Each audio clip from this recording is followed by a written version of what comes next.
Oi, gente, tudo bom? Sou Caio Dornelas, sou idealizador e coordeno a Mostra Canavel de Cinema desde sua primeira edição, né? Já são 8 edições realizadas. Estou aqui nesse período agora produzindo a Mostra Canavel de Cinema edição online e participando de uma série de conversas muito bacanas e com vários diretores e diretoras de curtas-metragens, principalmente na região da norte de Pernambuco. E tem sido cada conversa mais impactante, emocionante e incrível do que a outra. E hoje acho que não vai ser diferente. Hoje vamos conversar com o Eno Miranda, que nessa mostra está com um filme bem especial, que vamos falar bastante sobre ele, que é o filme Cambinda, onde nada se ensina, tudo se aprende. É um documentário realizado na Nazaré da Mata. E aí, sem arrodear muito, mais uma vez, e indo direto para a conversa, eu queria que Ana me falasse um pouco assim de onde partiu a ideia desse documentário, qual foi o ponto de partida, o que impulsionou ele a querer investigar e documentar esse brinquedo tão importante da cultura popular brasileira, assim, não só nazarena da região, mas brasileira mesmo, sabe? Eu queria que tu falasse um pouco sobre isso, Eno. Da onde é que veio essa ideia, esse estímulo inicial? E aí, cara, tudo massa? Então, saudar todo mundo que está vendo aí o nosso debate. Dizer que agradeço aí o convite e falar um pouquinho sobre essa pergunta aí que tu fez. A motivação, a instiga de filmar o Cambinda, ela vem, na verdade, desde que eu conheci o brinquedo, né? Porque antes do centenário, eu já frequentava o terreiro em épocas de sambada, mesmo durante a festa do aniversário, em outras edições, e eventos de Páscoa, outras datas comemorativas. Então, o terreiro por si só ele é muito instigante. Assim, acredito que é uma visita muito massa assim, para todo mundo que curte cultura popular, porque é um território incrível. Assim. Mas falando da parte do argumento e roteiro em si, é, essa vontade veio quando a gente começou a afinar, né,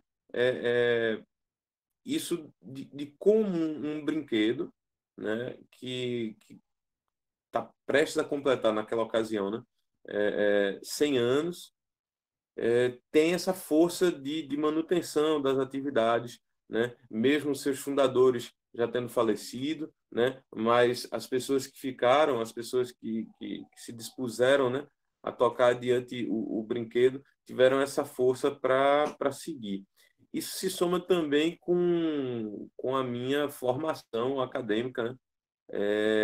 Eu sou graduado em letras, sou licenciado em letras, e esse viés pedagógico também sempre me interessou muito dentro do brinquedo. Tanto é que isso está impresso no título.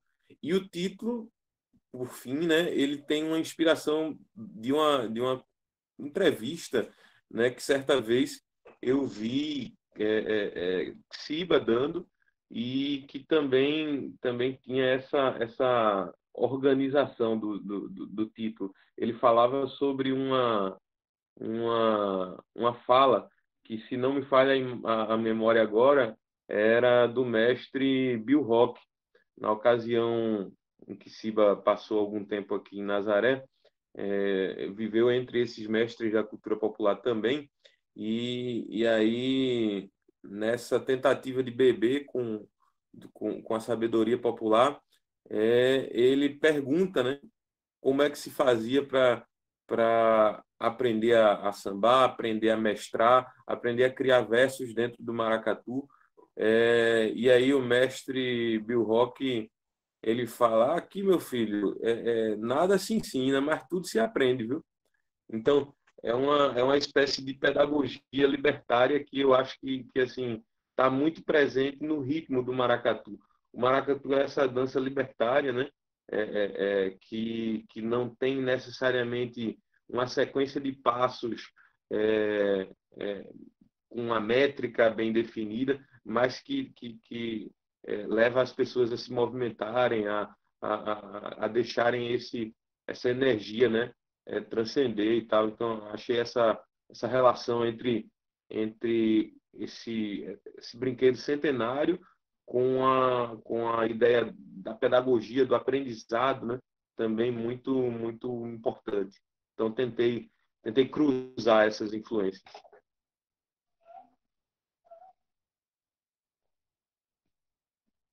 Entendi.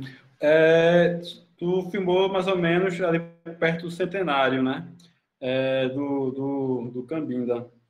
Eu acompanhando assim, eu não fui para a festa do centenário, eu lembro que aconteceu, acho que em janeiro, se não me falha a memória.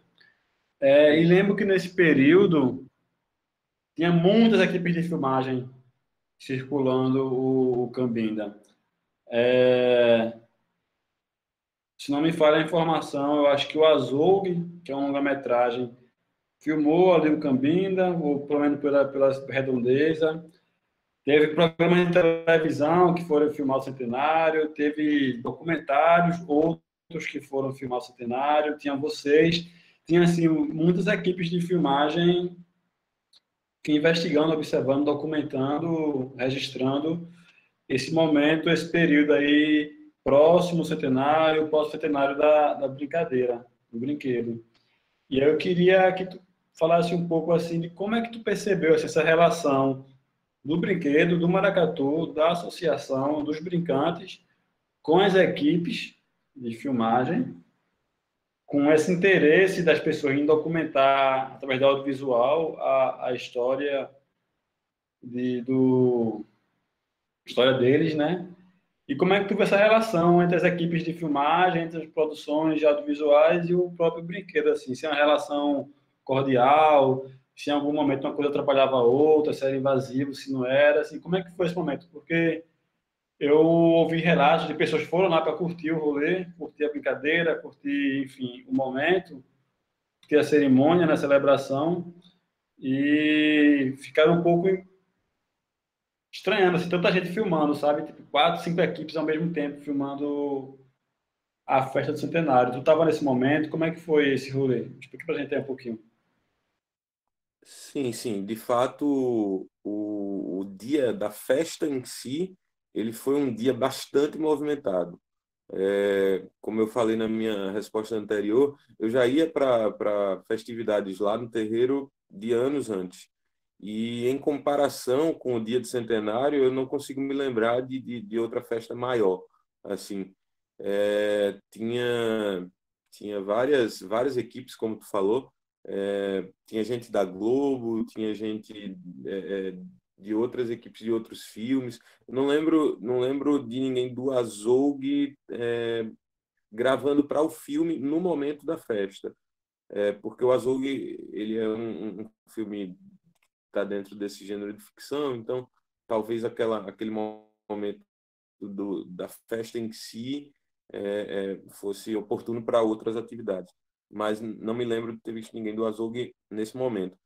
Mas sim, muitas equipes. E a grande dificuldade da gente, na real, não foi tanto do trato com as pessoas. Houve esse contato, né, entre as equipes em si, equipes maiores, né, que tinham mais maquinário, que tinham mais componentes, é, já chegaram desde o início da festividade para falar a respeito dessa necessidade, é, é, dessa invasão desses quadros, né, que eventualmente aconteceria, mas deixando bem tranquilo essa relação, né, entre todo mundo que estava trabalhando ali. O nosso, como era um filme de um menor orçamento, digamos assim, em relação aos que estavam lá, talvez não tenha entrado tanto é, é, na filmagem, na gravação, na captação das imagens e de som das outras equipes, mas nós eventualmente assumimos algumas algumas intervenções de outras equipes nesse momento nas nossas imagens, né? Acho que no início do filme a gente assumiu na edição a presença acho que de um softbox, de uma outra equipe que aparece, né? Eventualmente aparecem outras pessoas filmando na linha narrativa que a gente constrói a partir das imagens da festa.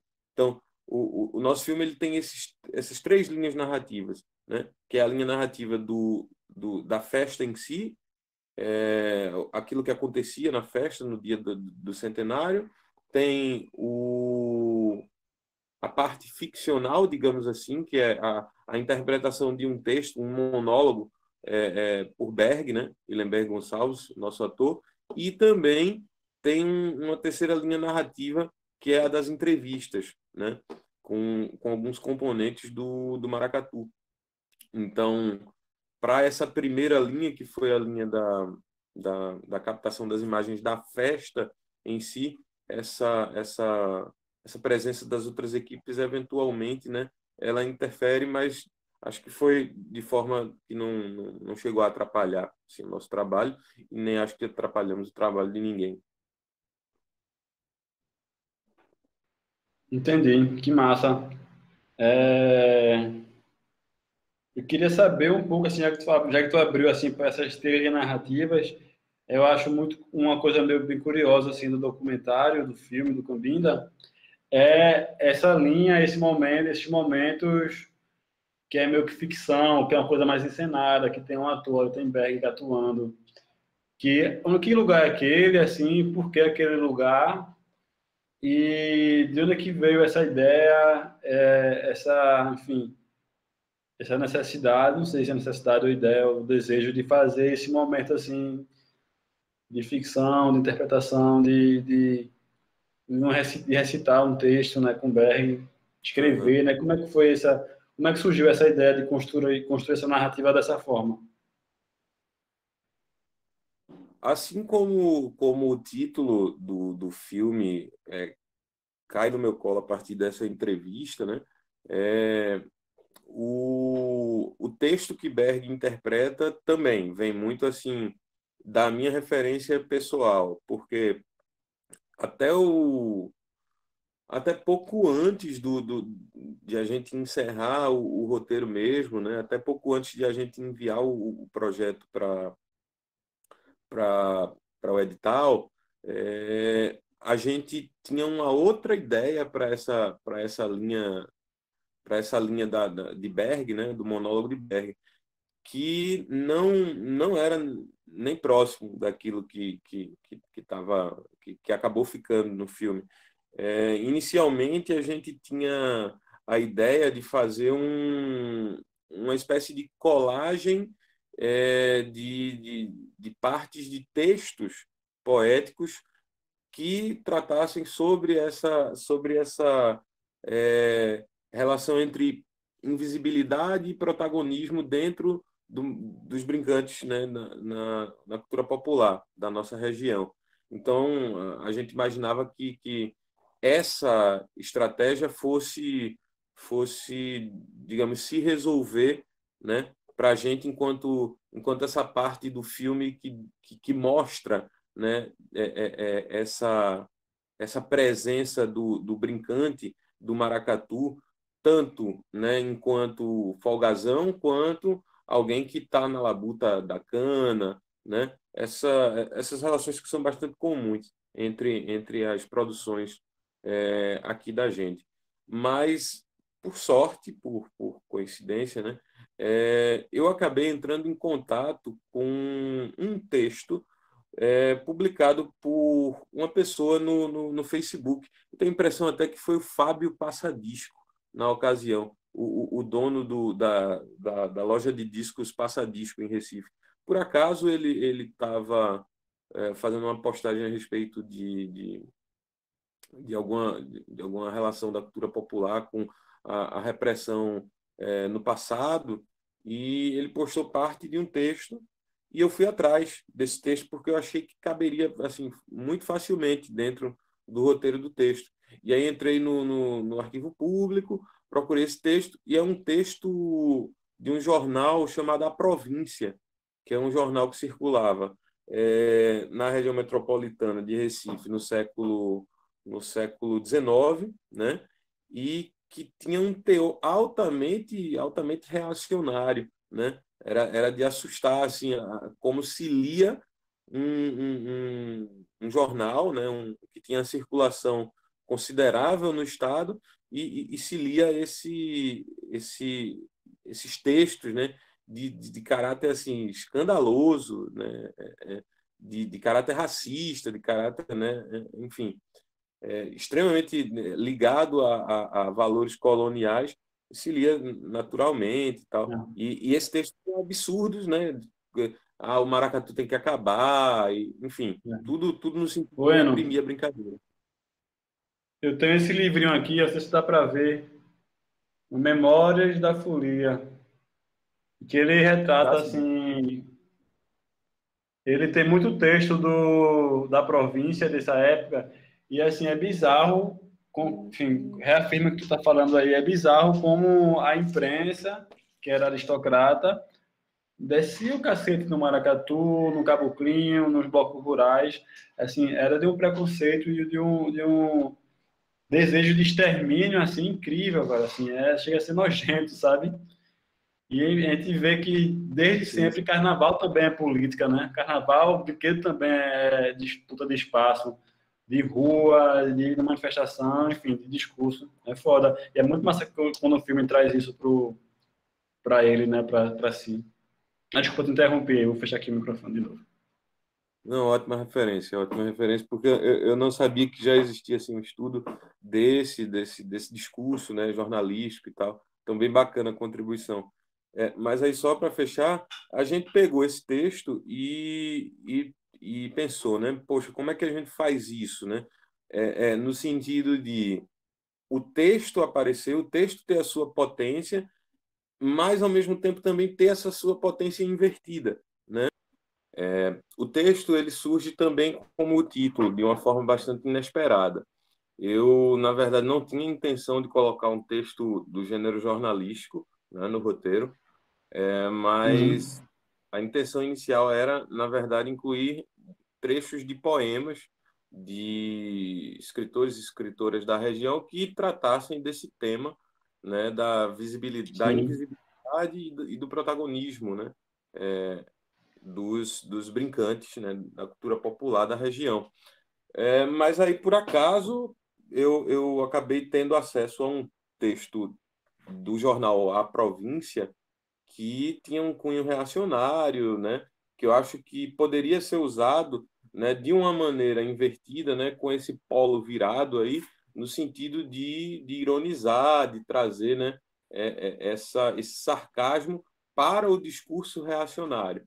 Então a gente coloca Berg nesses dois momentos, né? Berg faz esse papel duplo, ele interpreta tanto o dono do discurso reacionário, né? Tanto essa figura engomadinha e cheia de más intenções, como também o caboclo, o brincante em si, né? Claro, cada um dentro da sua persona, né?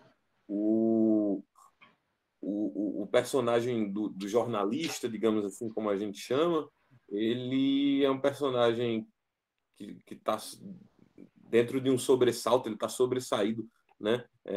Extremamente invocado ali por conta da, dessa presença, dessa brincadeira do maracatu, mas também tem a figura do caboclo que também está putaço, assim, tá extremamente revoltado por conta dessa presença reacionária que determina o fim dessa brincadeira dele, né? Ou pelo menos tenta determinar o fim dessa brincadeira dele. Mas aí esse texto ele vem, né, de uma forma super ao acaso. Eu vou atrás desse texto da província, eu descubro um trecho dele no Facebook, vou atrás do restante no arquivo público, e aí eu descubro esse texto de caráter, né, completamente ordinário. E para ilustrar, a gente buscou essas locações, né? Que contemplassem esses dois personagens. Não só o personagem do caboclo, mas também o personagem do jornalista, da pessoa que escreve aquele texto, do colunista, né? E cada um também dentro dessas suas, né, digamos, abordagens. o jornalista ele está num cenário que é decadente, né? Tá de um cômodo em ruínas e do fundo de onde ele escreve, ele escuta esse som do terno batendo, do maracatu, né? Como se ele fosse, na verdade, né, algo sem importância em relação à grande festa que está acontecendo naquele momento. E já o caboclo, ele está num local que é um local simbólico para a brincadeira, né? Aqui na região, que é o Cruzeiro da Bringa, um local onde os maracatus, né, em décadas passadas, se encontravam numa zona rural aqui do município. Eu não tenho certeza agora se é Nazaré ou se é Tracunhaém. Acho que é Tracunhaém, a parte do Cruzeiro da Bringa. Não tenho certeza. Mas eles se encontram e eles duelavam dentro desse território, né, onde a gente filmou, na igrejinha, na capelinha, tem esse cemitério que, reza a lenda, era onde eram enterrados esses caboclos que morriam nesses confrontos, né, que ultrapassavam esse limite da brincadeira. E aí esse lugar tem toda uma mística, né? Por isso a gente escolheu, né, também representar essa libertação desse caboclo ali, naquele local.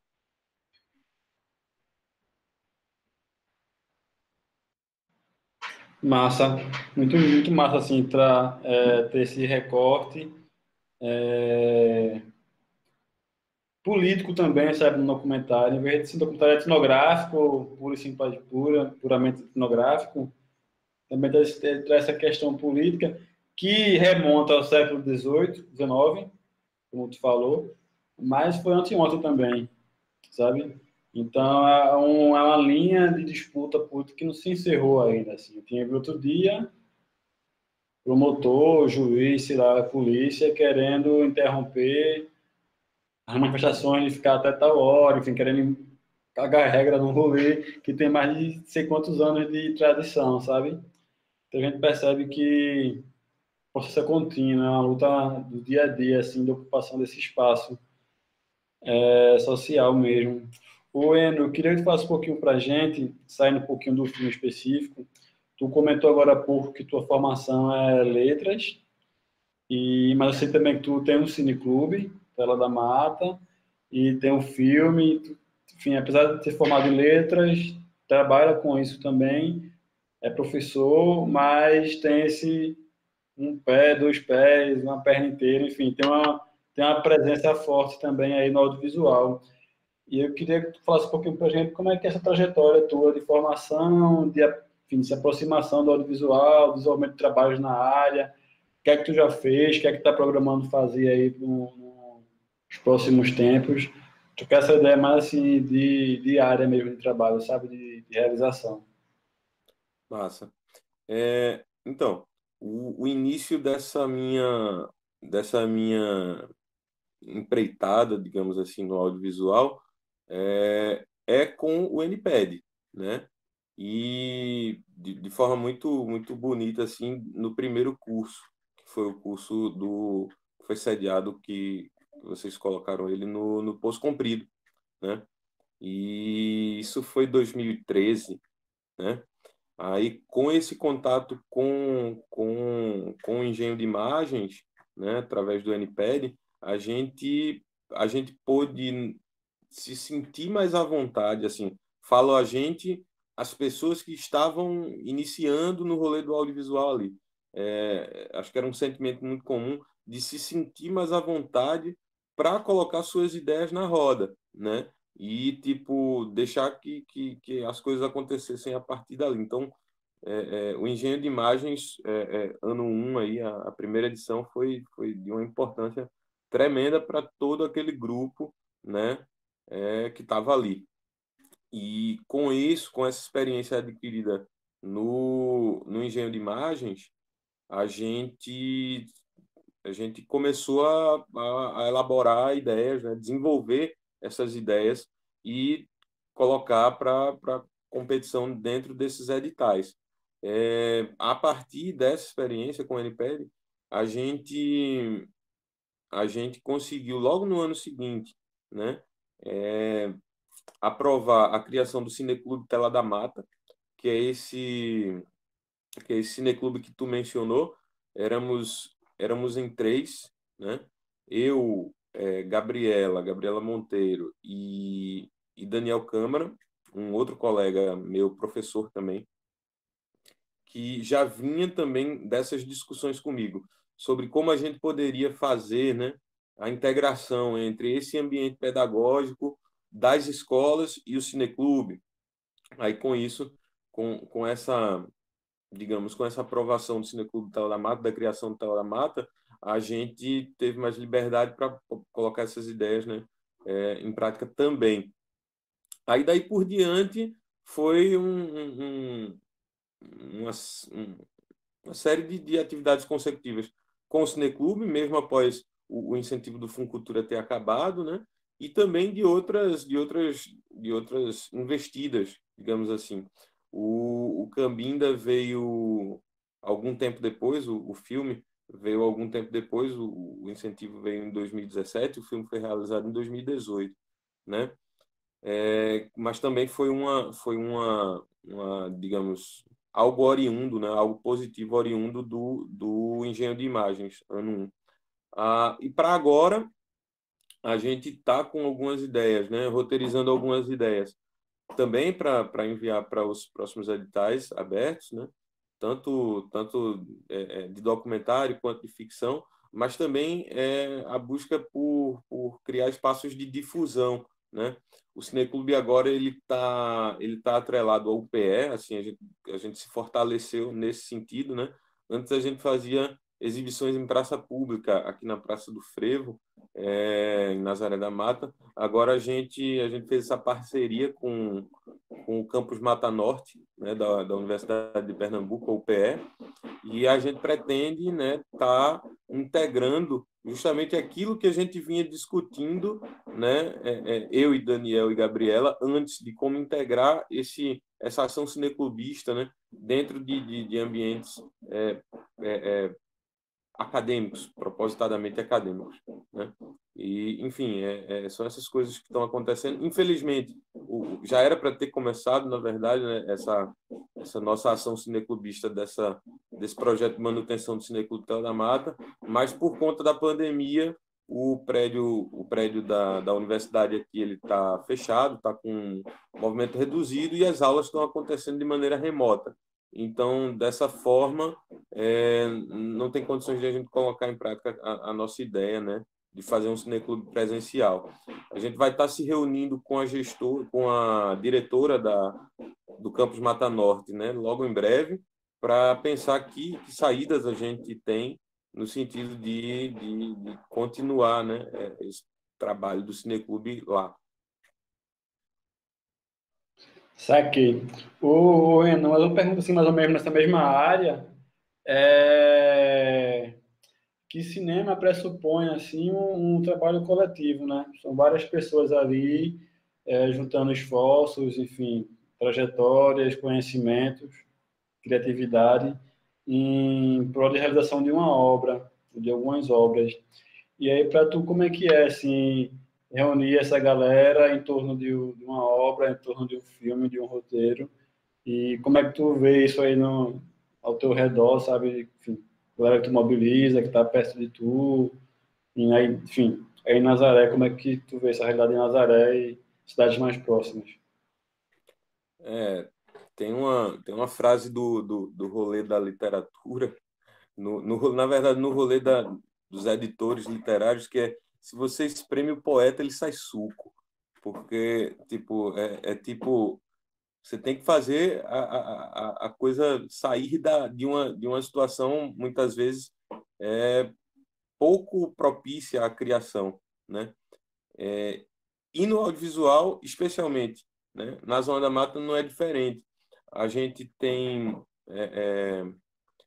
uma mão de obra bacana, de pessoas super interessadas e tal, mas que ainda está nesse processo de formação, a meu ver, e que realiza, mas muitas vezes em número limitado de pessoas, e por conta disso, muitas vezes a gente tenta buscar, né, a integração de pessoas de fora dessa prática do audiovisual para dentro desse local de criação, né?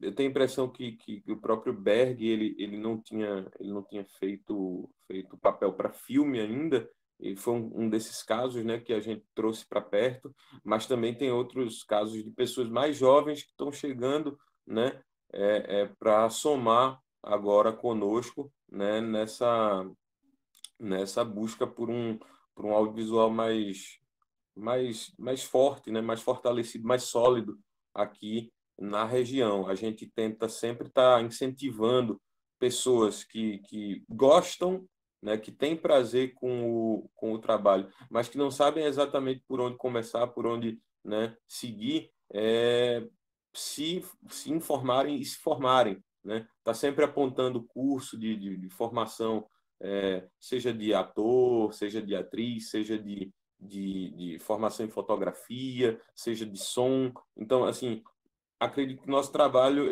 ainda é um trabalho de formiguinha nesse sentido, né? Mas que já dá frutos porque tem uma galera que nesse período que eu citei, por exemplo, do Engenho de Imagens 1, tem uma galera que já sacava o movimento, mas tinha algum receio de chegar junto. E hoje, com tanto vendo o exemplo dos resultados que a gente conseguiu na cidade e na região, mas também através dessa instiga que a gente tenta passar, já se sentem mais à vontade, né?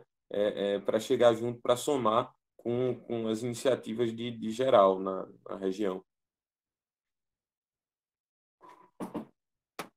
Total, meio que a gente vai aprendendo, fazendo, e vendo outro fazer, e vendo outro errar, outro acertar. É um conhecimento que vai circulando, né? É massa.